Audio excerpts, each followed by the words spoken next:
Kita kan mau ngomongin soal sentimen ya. Tadi Safira juga sempat bilang bahwa banyak sekali sebenarnya sentimen yang cukup bisa membuat investor ini memilih dan memilah begitu ya. Tapi kayaknya si investor lebih milih untuk wait and see nih. Kalau kita perhatikan mungkin apa sih yang menjadi fokus utama nih saat ini nih Safira? Ya Maria, kalau kita lihat begitu ya, ini kalau misalkan kita lihat pergerakannya memang IHSG dibuka cukup optimis begitu, tapi itu nggak berlangsung lama begitu. Ternyata IHSG juga bergerak langsung di zona merah dengan cepat begitu. Tapi kalau kita lihat investor dan pelaku pasar ini patut menyimak sejumlah isu yang penting yang dapat menjadi sentimen pasar utama perdagangan pada pekan ini. Dan kalau kita lihat yang pertama ini ada sentimen yang patut dicermati, yakni gelaran KTT G20 yang berlangsung pekan ini. Besok Maria, di Bali selama 2 hari mulai dari Selasa dan Rabu 15-16 November. Dan pernyataan dari pemimpin utama dunia dalam konferensi ini tentunya berpotensi menjadi penggerak pasar keuangan global Maria. Dan kalau kita lihat Presiden Joko Widodo ini juga beserta berbagai kepala negara dari 20 anggota KTT G20 tentunya akan hadir dalam acara tersebut dan mengangkat tema Recover Together, Recover Stronger. Dan sejumlah pembahasan penting mulai dari keamanan pangan hingga transformasi digital ini akan didiskusikan oleh pemimpin negara ekonomi utama dunia. Dan kalau kita lihat begitu ya, berikutnya, nah kita lihat neraca perdagangan RI. Yang kedua ada rilis neraca perdagangan RI, di mana Indonesia per Oktober 2022 ini juga dijadwalkan akan dirilis besok Maria. Dan data terbaru untuk September neraca perdagangan RI juga surplus senilai 4,99 miliar US dollar. Dan kita ketahui posisi tersebut juga melampaui prediksi konsensus pasar yang memang dihimpun CNBC Indonesia, di mana 13 lembaga memperkirakan surplus neraca perdagangan pada September ini sebesar 4,85 miliar US dollar. Dan ekspor Indonesia pada September kita ketahui mencapai 24,8 miliar atau tumbuh 20,28% dibandingkan periode yang sama year on year. Dan realisasi ekspor ini menjadi yang terendah sejak Mei 2022. Sedangkan impor pada September 2022 ini mencapai 19,81 miliar US dollar. Oke, menarik tadi kalau dibilang dari perhelatan G20 Presidency, kemarin juga sudah banyak sekali update ya. Joe Biden juga sudah tiba di Bali, kemudian ada pertemuan juga dengan Xi Jinping dan beberapa kepala-kepala negara yang kayaknya akan membuat keputusan-keputusan yang strategis ya untuk tahun 2023 yang sudah banyak sekali yang memprediksikan katanya gelap gitu ya. Apalagi kalau ditambah dengan optimisme dari rilis data di domestik ya, di mana surplus kita kan memang cukup tercatat sudah 29 bulan, mungkin ini jadi bulan ke-30 ya untuk mencetak surplus dari beberapa konsensus yang mengatakan bahwa memang masih capaian balancing antara ekspor impor Indonesia masih cukup baik gitu ya dari tiap bulan ke bulannya begitu ya. Tambah makin kuat deh bahwa Indonesia masih akan bisa survive, bertahan, resilience begitu ya di tengah banyaknya prediksi di tahun 2023. Tapi ini nggak kalah penting juga kalau kita fokus kepada monetary policy ya, BI 7 days reverse repo rate atau suku bunga acuan, interest rate ya, di mana-mana kan memang mengacunya kepada stance-nya Federal Reserve di high interest rate, semuanya sudah naikin suku bunga, tapi walaupun beberapa sudah ada kombinasi akan menahan begitu ya atau menurunkan begitu ya. Tapi kalau kita lihat Indonesia ini akan seperti apa nih, Saf? Ya, kalau misalnya kita lihat sentimen berikutnya begitu ya, ada datang dari Bank Indonesia yang memang dijadwalkan ini akan merilis kebijakan moneter terbarunya pada Kamis mendatang. Dan kalau kita lihat konsensus analis trading economics ini juga memprediksikan bahwa BI akan menaikkan suku bunga acuannya sebesar 25 basis point dan membawanya ke tingkat suku bunga acuan naik dari 4,75% menjadi 5% Maria.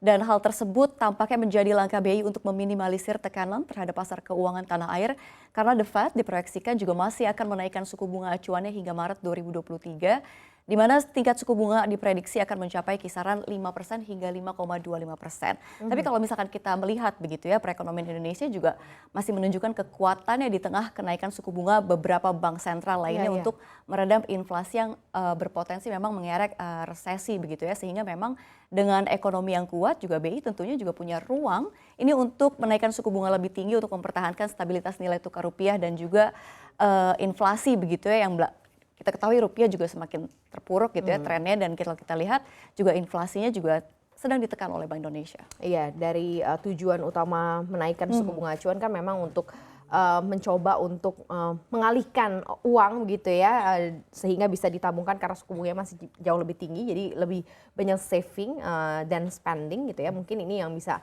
sedikit banyak mengkerek inflasi, tapi memang concern-nya di nilai tukar juga gitu ya. Kemarin sudah banyak dibicarakan mengenai mekanisme termasuk mengenai devisa hasil ekspor dan lain-lainnya sudah dilakukan.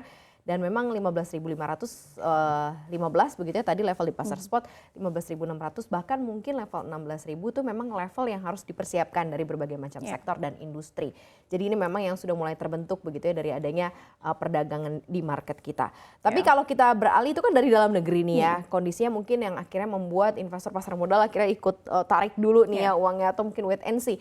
Kalau kita kombinasi dengan apa yang terjadi di global gimana nih Saf? Kalau misalnya kita kombinasikan gitu ya seperti kata Maria, kalau kita lihat sentimen berikutnya ya sebagai penggerak pasar ya bukan lain ya kalau rilis indeks harga produsen dari Amerika Serikat sendiri ini per Oktober 2022. Jadi IHP ini kerap menjadi salah satu rilis data ekonomi yang memang dinantikan oleh investor global karena The Fed akan menggunakan data IHP ini sebagai masukan atau dasar sebelum memutuskan mengambil kebijakan moneter selanjutnya. Dan konsensus analis trading economics juga memprediksikan IHP Amerika Serikat per Oktober 2022 akan melandai dari 8,5% secara tahunan menjadi 8,3%.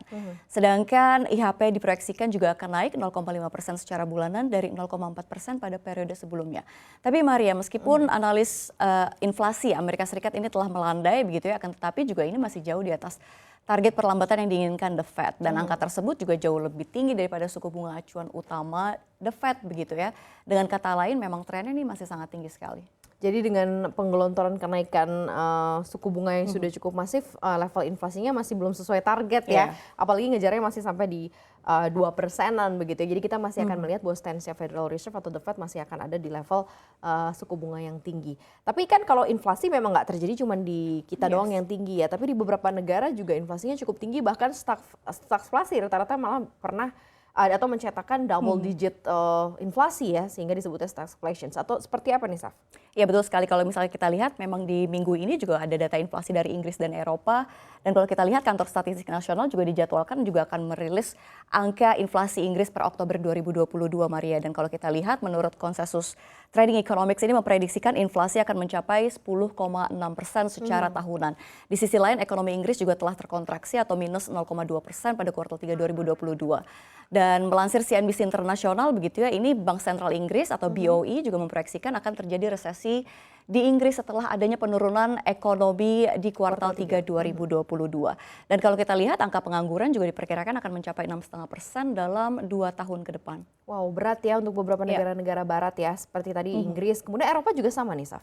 Eropa juga sama. Kalau misalkan Eropa juga sama, di Kamis juga Eurostat juga akan merilis angka inflasi Eropa per Oktober 2022 dengan konsensus trading economics ini juga memproyeksikan angka inflasi juga akan kembali melonjak ke 10,7% dari sebelumnya di 9,9% secara tahunan. Dan hal tersebut ini memperkuat alasan Bank Sentral ya untuk terus memperketat kebijakan moneternya dengan menaikkan suku bunga dan ikut meningkatkan potensi resesi di Eropa. Wow, ini sudah cukup tinggi ya level-level inflasinya di atas 10%, di atas 9% ya sudah masuk ke dalam level inflasi double digit. Cukup berat memangnya untuk kondisi di Eropa dan juga di Inggris ya. Dan kalau kita kan related banget sebenarnya dengan China ya. Dan ketika presidensi datang nih ke G20, kita berharap nanti akan ada pemulihan perbaikan hubungan gitu ya dengan beberapa negara termasuk juga Amerika Serikat. Dan ini kan side effect-nya dampaknya akan cukup baik untuk Indonesia sebagai mitra dagang utama ya. Tapi kalau kita lihat seperti apa nih? Karena kalau dilihat dari raihan PDB-nya China kayaknya sih nggak jelek-jelek banget gitu ya, malah cukup baik ya. Seperti apa nih? Ya, kalau misalnya kita lihat dari China sendiri begitu ya, langkah Beijing untuk melonggarkan pembatasan pandemi ini juga menambah semangat para investor begitu ya. Kalau kita lihat ekonomi terbesar kedua di dunia ini telah menyeret pertumbuhan ekonomi dunia tahun ini dengan memberlakukan penguncian atau membatasi perjalanan untuk mengendalikan virus corona. Dan pada Jumat pekan lalu Maria, ini otoritas kesehatan setempat ini mengatakan bahwa Beijing mempersingkat waktu para pelancong harus tinggal di karantina dan membatasi penguncian massal beserta langkah-langkah lainnya.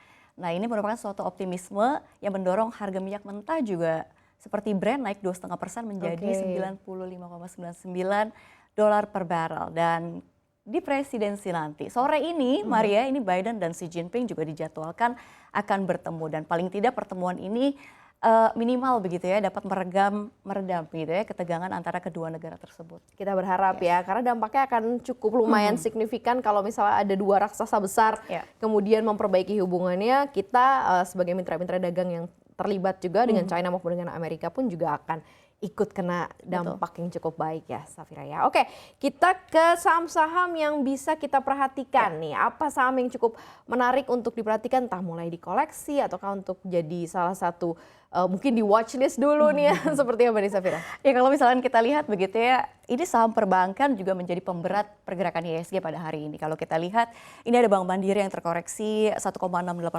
lalu BBCA 1,13%, BRI 1,5%, BNI 2,15%. Artinya ini sangat cukup berat dan bisa kita sambungkan bahwa ternyata memang perbankan ini anjlok karena memang adanya kekhawatiran ekonomi melambat dan masih dari narasi-narasi resesi ini juga masih sangat kuat sehingga memang perbankan ini cenderung takut begitu ya, investor juga cenderung takut dan masih wait and see seperti apa kebijakan-kebijakan dari Bank Sentral ke depannya dan juga diikuti oleh Indonesia sendiri. Perbankan memang harus lumayan harus cukup tough ya di tengah kondisi suku bunga yang tinggi, kemudian juga perbankan kita nih kalau dilihat dari emiten-emitennya dari Mandiri, Bank Sentral Asia atau BCA, BRI dan BNI kan termasuk adalah saham-saham yang big caps atau yang punya cukup besar lah kapitalisasinya. Jadi ini cukup ketahuan juga alasannya kenapa tertekan untuk IHSG karena banyak sekali investor yang mungkin agak sedikit menarik diri dulu dari saham perbankan, rata-rata hampir 2% ya, bahkan 2% untuk BNI. Tapi kita akan lihat nanti seperti apa, apakah ini